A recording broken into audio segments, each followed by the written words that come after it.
চাকরি পেতে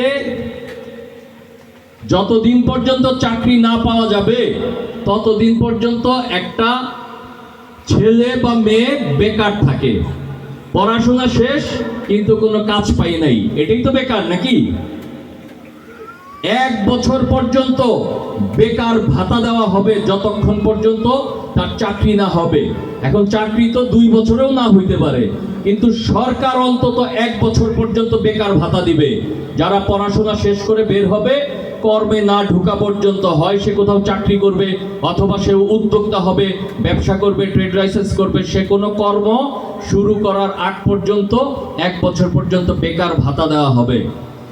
আমরা এমনিভাবে ধারাবাহিকভাবে সমস্ত সেক্টরগুলোতে, কৃষি সেক্টর, শ্রমিক সেক্টর যত আছে সমস্ত দিকগুলো বিবেচনা করে, বিচার বিশ্লেষণ করে 31 দফা প্রণয়ন করা হয়েছে। আগামী দিনের রাষ্ট্র কেমন হবে সেই রাষ্ট্র, কারণ শেখ হাসিনা চলে গিয়েছে, 15 বছরের স্বৈর শাসনের পতন হয়েছে, বাংলাদেশে একটা নতুন অবস্থার সৃষ্টি হয়েছে।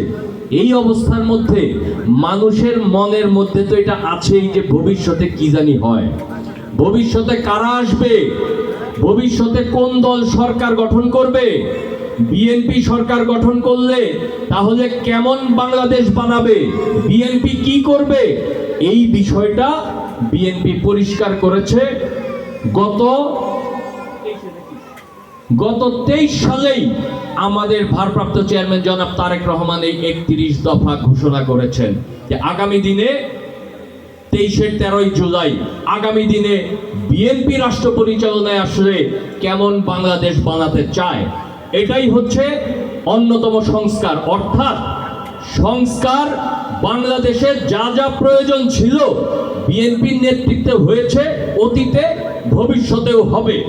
আমরা সংস্কারে বিশ্বাস করি, কারণ একটা রাষ্ট্রকে যদি উন্নয়নের দিকে নিতে হয়, একটা রাষ্ট্রকে যদি উন্নত রাষ্ট্রে পরিণত করতে হয়, তাহলে সংস্কার ধারাবাহিকভাবে চলতে থাকে, সাথে সাথে চলতে থাকে রাষ্ট্রের সাথে সাথে। কাজে আমি আমার বক্তব্য শেষ করব। মিটিং শেষ হচ্ছে না, কর্মশালা শেষ হচ্ছে না, কর্মশালা চলবে, কিন্তু আমার অন্য মিটিং আছে, এই কারণে আমাকে যেতে হবে। এখানে স্থানীয় নেতা যারা আছে, ইমান ভাই আছে, এখানে আমাদের উপজেলার সেক্রেটারি বিপি রফিক আছে, এখানে শফি আছে সেক্রেটারি, তারা সবাই থাকবে, আপনাদের সাথে আছে। কিন্তু আমার তো একাধিক প্রোগ্রাম থাকে, অনেক প্রোগ্রাম থাকে। আগামীতে নির্বাচন, 22 সালে এই ফেব্রুয়ারিতে, 26 ফেব্রুয়ারিতে নির্বাচন, সেই নির্বাচনকে সামনে নিয়ে আমরা কাজ করছি।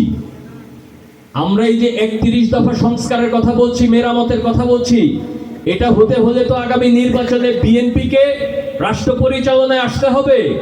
রাষ্ট্র পরিচালনায় আসতে হলে বিএনপিকে নির্বাচনী যুদ্ধে জয়লাভ করতে হবে। এই জন্যে আপনাদেরকে ভূমিকা রাখতে হবে। আপনাদেরকে দেখেন, আপনারা যদি ভোটার হয়ে যান তাইলে কিন্তু বিএনপি আগামী নির্বাচন যুদ্ধে কিন্তু আগাতে পারবে না।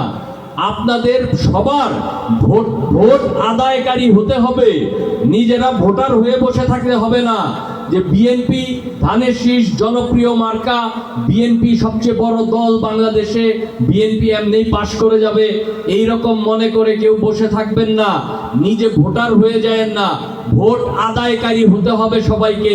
যদি আগামী দিনে আমরা এই 31 দফা বাংলাদেশে বাস্তবায়ন করতে চাই।